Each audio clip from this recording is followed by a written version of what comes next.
नमस्कार दोस्तों, मेरा नाम है शिवम लोटसवे और मैं आज आपको एक्सप्लेन करने वाला हूँ डायरेक्ट एंड इनडायरेक्ट नरेशन के बारे में।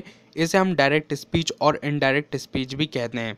दोस्तों, आज के इस वीडियो में मैं आज आपको कुछ टिप्स और ट्रिक भी दूंगा जिसके ज़रिए आप डायरेक्ट और इनडायरेक्ट से रिलेटेड बहुत सारे क्वेश्चंस को बड़े ही आसानी से सॉल्व कर पाएंगे। दोस्तों, इस पूरी वीडियो में मेरी ये कोशिश रहेगी, मेरा यह प्रयास रहेगा कि मैं आपको डायरेक्ट और इनडायरेक्ट नरेशन को बड़े ही आसानी से और बड़े ही सरलता से एक्सप्लेन कर दूं और आपको इस वीडियो को देखने के बाद किसी और रेफरेंस की ज़रूरत ना पड़े। तो दोस्तों, ये वीडियो आप एंड तक ज़रूर देखिएगा क्योंकि ये वीडियो बहुत ही ज़्यादा इन्फॉर्मेटिव होने वाला है। सबसे पहले हम बात करेंगे डायरेक्ट और इनडायरेक्ट के मीनिंग के बारे में। दोस्तों, जब आप किसी से सीधा संवाद करते हैं, सीधी बातचीत करते हैं, तो उसे हम डायरेक्ट नरेशन कहते हैं, जैसा कि आप इस फोटोग्राफ में भी देख सकते हैं। दोस्तों, इस समय मैं आपसे भी एक डायरेक्ट नरेशन कर रहा हूँ, यानी कि जब मैं आपसे सीधी बातचीत कर रहा हूँ तो ये एक डायरेक्ट नरेशन हो गया, और जब आप मेरी कही गई बातों को किसी और को बताएंगे तो ये इनडायरेक्ट नरेशन हो जाएगा। डायरेक्ट नरेशन में हमेशा 2 पर्सन होंगे और इनडायरेक्ट नरेशन में 3 या फिर 3 से अधिक लोग भी हो सकते हैं। दोस्तों, एक इंटरेस्टिंग बात आपको ये भी बता दूं कि इनडायरेक्ट नरेशन को बैक बाइटिंग भी कहा जाता है, यानी कि चुगलखोर या फिर चुगल करना भी कहा जाता है। दोस्तों, अब कुछ एग्जाम्पल के ज़रिए समझेंगे कि आखिरकार डायरेक्ट स्पीच और इनडायरेक्ट स्पीच क्या होता है। जैसे कि यहाँ पे एग्जाम्पल है, Ram said I am tired. तो दोस्तों, इसका हिंदी में मतलब होगा राम ने कहा मैं थक गया हूँ, यानी कि राम एक पर्सन है और वो आपसे सीधा संवाद करते हुए कह रहा है कि वह थक गया। तो दोस्तों, आप किसी और को कैसे बताएंगे कि राम ने आपसे क्या कहा? तो आप कहेंगे Ram told that he was tired, यानी कि राम ने बताया कि वह थका हुआ है या फिर वह थक गया। तो इस प्रकार से आप कैसे डायरेक्ट नरेशन को इनडायरेक्ट नरेशन में बदलेंगे।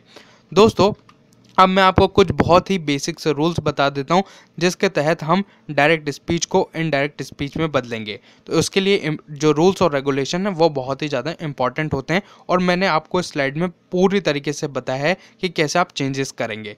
तो दोस्तों, यहाँ पे जब जब प्रेजेंट इंडेफिनाइट की बात होगी और जब आप उसे इनडायरेक्ट स्पीच में बदलेंगे तो हमेशा बदल जाएगा पास्ट इंडेफिनाइट में, और प्रेजेंट कंटिन्यूस बदल जाएगा पास्ट कंटिन्यूस में, प्रेजेंट परफेक्ट बदल जाएगा पास्ट परफेक्ट में, प्रेजेंट परफेक्ट कंटिन्यूस बदल जाएगा पास्ट परफेक्ट कंटिन्यूस में, और पास्ट इंडेफिनाइट बदल जाएगा पास्ट परफेक्ट में, और पास्ट कंटिन्यूस बदल जाएगा पास्ट परफेक्ट कंटिन्यूस में।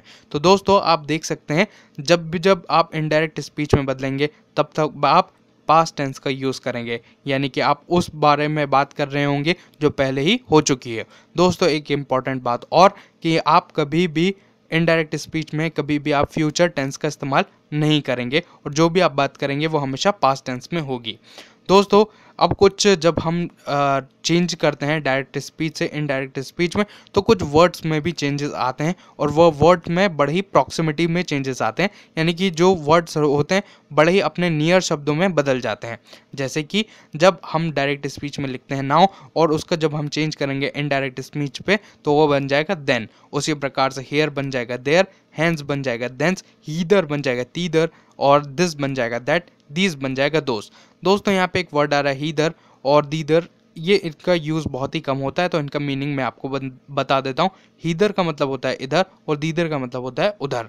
दोस्तों, कुछ और वर्ड्स भी ऐसे हैं, उनके बारे में भी जान लेते हैं। जैसे कि जब बात होती है डायरेक्ट स्पीच में टुडे की, तो जब वो इनडायरेक्ट स्पीच में बदला जाएगा तो बन जाएगा दैट डे।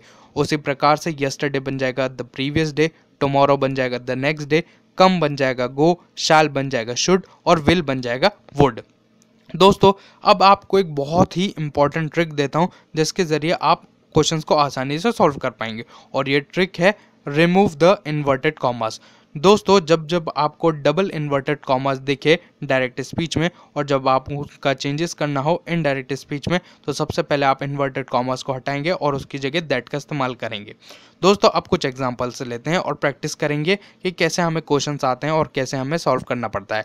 तो हमें एक क्वेश्चन दिया हुआ है, डायरेक्ट क्वेश्चन है, she said I writes a letter. तो ये सिंपल प्रेजेंट में क्वेश्चन है और हमें इसमें चेंज करना होगा पास्ट सिंपल में। तो आप देखें किस प्रकार का चेंज आएगा। शी सेड तो शी सेड तो हमने वैसा का वैसा लिख दिया, इन्वर्टेड कॉमा को जैसे ही हटाएंगे वैसे ही हम दैट का इस्तेमाल करेंगे और उसके बाद में उस पर्सन के बारे में बताएंगे जिसने हमें कहा और ये बताया।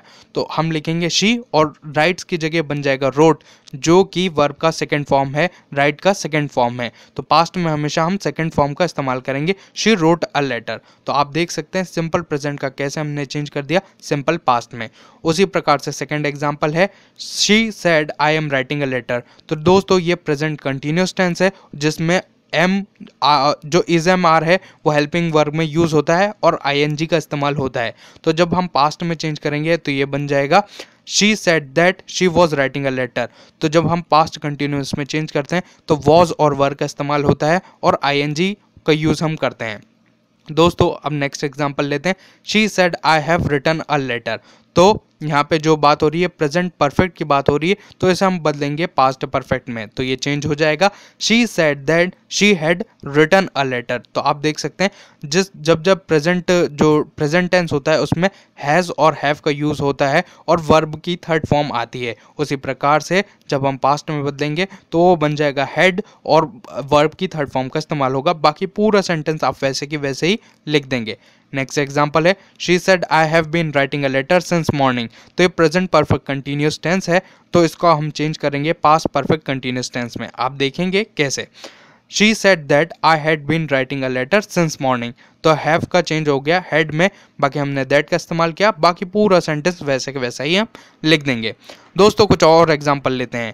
अब ये एग्जाम्पल है she said I wrote a letter, जो कि एक सिंपल पास्ट है और इसमें वर्ब का सेकंड फॉर्म का इस्तेमाल हो रहा है। तो इसे हम जब सिंपल पास्ट होगा तो उसे हम बदलते हैं हमेशा पास्ट परफेक्ट में। तो ये बन जाएगा she said that she had written a letter. यानी कि हमने हैड का इस्तेमाल किया जो कि परफेक्ट टेंस है और पास्ट परफेक्ट टेंस है और हमने इन्वर्टेड कॉमास की जगह दैट का इस्तेमाल किया है। नेक्स्ट एग्जांपल है शी सेड और उसके बाद में I was writing a letter. यानी कि जब आपको डायरेक्ट स्पीच दिखे तो आप उसमें तब तक इन्वर्टेड कॉमास का यूज़ होगा। तो आपको इनडायरेक्ट स्पीच में इन्वर्टेड कॉमास को हटा के दैट का इस्तेमाल करना है और उसके बाद आप देख सकते हैं कि इस प्रकार से चेंजेस है। She said that she had been writing a letter, यानी कि पास्ट परफेक्ट कंटिन्यूस में आपने चेंज कर दिया पास्ट कंटिन्यूस को। दोस्तों अब आपसे कुछ बहुत ही महत्वपूर्ण जो बात हैं उनके बारे में भी आपसे बात करता हूं। दोस्तों जब आप इनडायरेक्ट स्पीच में डायरेक्ट स्पीच को बदलते हैं, यानी कि आपको कोई स्पीच को चेंज करना हो जो कि डायरेक्ट हो और इसे आपको इनडायरेक्ट में चेंज करना हो, तो आप कभी भी जब आपको यूनिवर्सल ट्रुथ आपको दिखाई दे तो उसका आप तब चेंज नहीं करेंगे। दोस्तों जैसा कि honesty is the best policy या फिर sun rises in the east है, यानी कि सूर्य हमेशा पूर्व से उदय होता है। तो ये एक सार्वभौमिक सत्य है। तो जब आप इसका इनडायरेक्ट में भी चेंज करेंगे तो इसमें किसी भी प्रकार का कोई भी चेंज नहीं आएगा। उसी प्रकार से जब प्रेजेंट टेंस की मैं बात करता हूँ और कोई बहुत ही जनरल सी बात को कर रहा है तो इसमें भी कोई भी चेंजेस नहीं आते। दोस्तों अब एग्जाम्पल के जरिए समझेंगे कि इन पॉइंट का महत्व क्या है। जैसे कि she says I am fine, तो एक बहुत ही सिंपल प्रेजेंट टेंस है और एक जनरल सी बात हो रही है, तो यहाँ में उसका चेंजेस हो जाएगा she says she is fine, यानी कि उसने कहा कि वह ठीक है। तो इस प्रकार से आप देख सकते हैं कैसे चेंजेस होते हैं। अब यहाँ पे नेक्स्ट एग्जांपल लेते हैं और नेक्स्ट एग्जांपल है the teacher said the earth is round. तो द अर्थ इज राउंड एक सार्वभौमिक सत्य है, यूनिवर्सल ट्रुथ है, तो इसका हम चेंज नहीं करेंगे। जैसे कि the teacher said that the earth is round, तो आप देख सकते हैं द अर्थ इज राउंड में कोई भी चेंज नहीं आया। दोस्तों अब बात करूंगा कुछ ऐसे क्वेश्चंस के बारे में जो कि अनकन्वेंशनल क्वेश्चंस होते हैं और उन्हें हमें अपनी समझ बूझ से करना होता है। जैसे कि जब आप रिपोर्टिंग वर्ब का इस्तेमाल करेंगे, जैसे कि हमने फर्स्ट एग्जांपल में यूज़ किया था, हमने वहाँ पे लिखा था Ram said I am tired. तो हमने सेड का जब हमने इनडायरेक्ट में चेंज किया तो वो बन गया था टोल्ड। तो दोस्तों यहाँ पे कुछ ऐसे शब्द होते हैं जिनका जब हम ट्रांसलेशन करते हैं इनडायरेक्ट में और जब हम इनडायरेक्ट स्पीच में लिखते हैं तो वो told, added, remarked, observed, asked, inquired, ordered, commanded, requested, prayed और एक्सक्लेम्ड जैसे शब्दों में बदल जाते हैं। दोस्तों अब उन शब्दों के बारे में, उन एग्जाम्पल के बारे में भी आपको बता देता हूं ताकि आप हर प्रकार का क्वेश्चन बड़ी आसानी से कर पाएं। जैसे कि यहाँ पे, लेकिन उससे पहले आपको एक ट्रिक देता हूँ और ये ट्रिक बहुत ही ईजी है दोस्तों। जब हमें डबल इन्वर्टेड कॉमा दिखता था तो तब हम उसे हटा के दैट का इस्तेमाल करते हैं। तो जब आपको सिंगल इन्वर्टेड कॉमा दिखे आप उसे हटा के हमेशा टू का इस्तेमाल करेंगे। दोस्तों आप कुछ एग्जांपल लेते हैं, जैसे कि यहाँ पे एक एग्जांपल है, Rama said to Ajay go away. तो रामा सेड को जब हम इनडायरेक्ट स्पीच में बदलेंगे तो ये बन जाएगा Rama ordered Ajay to go away. तो यहाँ पे आप देखेंगे सबसे पहले हमने सिंगल इन्वर्टेड कॉमा को हटा के टू का इस्तेमाल किया है और यहाँ पे हमने सेड की जगह ऑर्डर्ड का इस्तेमाल किया है, यानी कि वो एक ऑर्डर दे रहा है अजय। तो आप देख सकते हैं सेड की जगह हमने ऑर्डर का इस्तेमाल किया है। और इस प्रकार के चेंजेस आपको समझ में आने चाहिए और इसके लिए ज़रूरी है कि आपको सेंटेंस का जो मायने है, जो मतलब है, वो समझ में आ सके। नेक्स्ट एग्जांपल है, she said to him please wait here till I return. यानी कि जब आप हम इसका चेंज करेंगे तो देखते हैं क्या बनता है, she requested him to please wait there till she returned. यानी कि सेड का हमने चेंज कर दिया रिक्वेस्टेड में, यानी कि एक रिक्वेस्ट यहाँ पे आप कर रहे हैं, क्योंकि आप देख सकते हैं यहाँ पे प्लीज वर्ड का इस्तेमाल हो रहा है। तो यहाँ पे प्लीज वर्ड हो रहा है, यानी कि रिक्वेस्ट आप किसी से कर रहे हैं। तो जब आप रिक्वेस्ट करेंगे तो आप किसी से कह रहे हैं कि आप प्लीज़ थोड़ी देर रुक जाइए जब तक मैं वापस ना आ जाऊं, रिटर्न ना हो जाऊं। तो यहाँ पे एक चेंज और आप देख सकते हैं, हमने यहाँ पे हेयर का इस्तेमाल किया था और जब इसका इनडायरेक्ट में चेंज हुआ तो ये बन गया देयर। अब लेते हैं नेक्स्ट क्वेश्चन। नेक्स्ट क्वेश्चन है, he said hurray we have won the match. तो यहाँ पे एक्सक्लेमेशन मार्क है, तो आप देख सकते हैं एक्सक्लेमेशन मार्क आया, तो जब हम इसका इनडायरेक्ट में चेंज करेंगे तो ये बन जाएगा he exclaimed with delight that they had von the match. तो दोस्तों इस प्रकार आप देख सकते हैं कि कैसे चेंजेस आते हैं। दोस्तों मैंने आपको कंप्लीट एक्सप्लेनेशन दे दिया नरेशन के बारे में और अब बारी है आपकी। मैं आपको कुछ क्वेश्चन देता हूँ, आप कमेंट बॉक्स में ज़रूर अटेम्प्ट कीजिएगा। पहला क्वेश्चन है, he says he spoke the truth. दूसरा क्वेश्चन है, he said to me you can never get this help. तीसरा क्वेश्चन है, Ruby said how clever I am. तो दोस्तों ये क्वेश्चन है आपके लिए, आशा करता हूँ आप इसे कमेंट बॉक्स में ज़रूर अटेम्प्ट करेंगे। दोस्तों आप भले सही करें या गलत, लेकिन इसे अटेम्प्ट ज़रूर करिएगा, मैं आपको ज़रूर हार्ट दूंगा।